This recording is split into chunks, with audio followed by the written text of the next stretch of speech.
Assalamualaikum warahmatullahi wabarakatuh. Perkenalkan, nama saya Memin Triatik Sophia, peserta Latsar CPNS Kabupaten Kota Baru, golongan 3, angkatan 8, kelompok 1, NDH 02 tahun 2025, jabatan sebagai apoteker ahli pertama di Puskesmas Tanjung Seloka.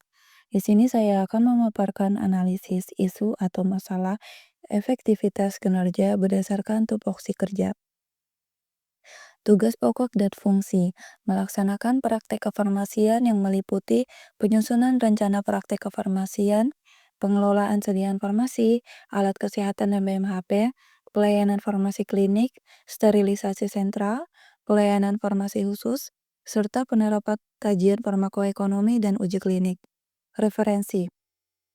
Referensi di sini saya mengambil dari Peraturan Menteri Pendayagunaan Aparatur Negara dan Reformasi Birokrasi Republik Indonesia Nomor 13 Tahun 2021 tentang Jabatan Fungsional Apoteker.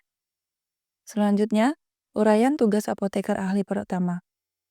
Bagian kegiatan penerimaan yaitu melakukan verifikasi berita acara penerimaan dan mengesahkan berita acara penerimaan obat, alkes, dan BMHP.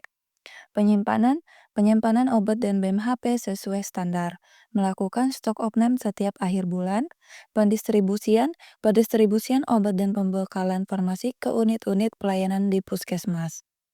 Perencanaan kebutuhan obat dan perbekalan farmasi, pengkajian dan pelayanan resep memastikan obat yang diserahkan sesuai dengan resep.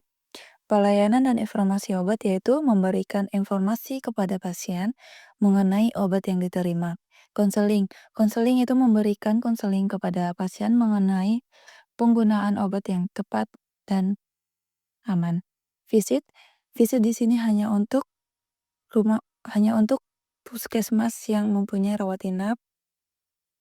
Selanjutnya, monitoring efek samping obat, memantau efektivitas obat yang digunakan pasien. Identifikasi masalah yang ditemui di puskesmas yaitu yang pertama, terjadinya kekosongan beberapa item obat. Yang kedua, belum optimalnya pemantauan tanggal kadaluarsa obat dan BMHP. Yang ketiga, tidak tersedianya ruang konseling obat.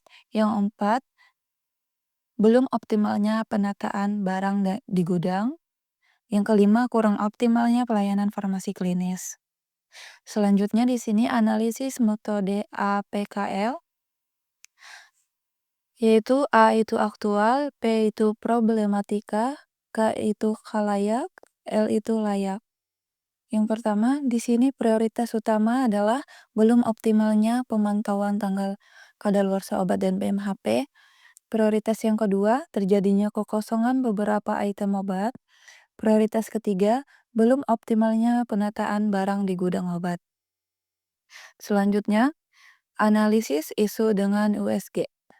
Di sini, prioritas utamanya yaitu belum optimalnya pemantauan tanggal kadaluarsa obat dan BMHP. Selanjutnya, analisis isu dengan diagram yaitu fishbone.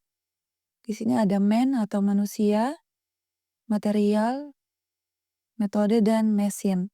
Man itu masih kurangnya ketelitian petugas farmasi dalam memantau tanggal kadaluarsa obat dan BMHP. Material terdapat satu obat atau BMHP dengan tanggal kadaluarsa yang berbeda. Terus metodenya, belum adanya SOP yang secara khusus mengatur tentang pemantauan tanggal kadaluarsa obat dan BMHP. Mesinnya, belum tersedianya sistem yang efisien untuk memantau tanggal kadaluarsa obat dan BMHP. Dari keempat metode tersebut mengakibatkan belum optimalnya pemantauan tanggal kadaluarsa obat dan BMHP. Selanjutnya, penyelesaian atau solusi. Isu utama di sini adalah belum optimalnya pemantauan tanggal kadaluarsa obat dan BMHP. Yang pertama, akar masalah terdapat satu obat atau BMHP dengan beberapa tanggal kadaluarsa yang berbeda. Solusinya, memastikan dilakukan pengecekan dan pencatatan tanggal kadaluarsa seluruh obat dan BMHP pada saat penerimaan barang. Yang kedua, melakukan pemisahan atau pelabelan pada obat dan BMHP dengan nama sama tetapi tanggal kadaluarsa yang berbeda. Akar masalah yang kedua, Masih kurangnya ketelitian petugas farmasi dalam memantau tanggal kadaluarsa obat dan BMHP. Solusinya melakukan pemantauan skala rutin pada obat dan BMHP. Akar masalah yang ketiga, belum tersedianya sistem yang efisien untuk memantau tanggal kadaluarsa obat dan BMHP. Solusinya, merancang penyusunan data tanggal kadaluarsa obat dan BMHP secara sistematis menggunakan Google Spreadsheet.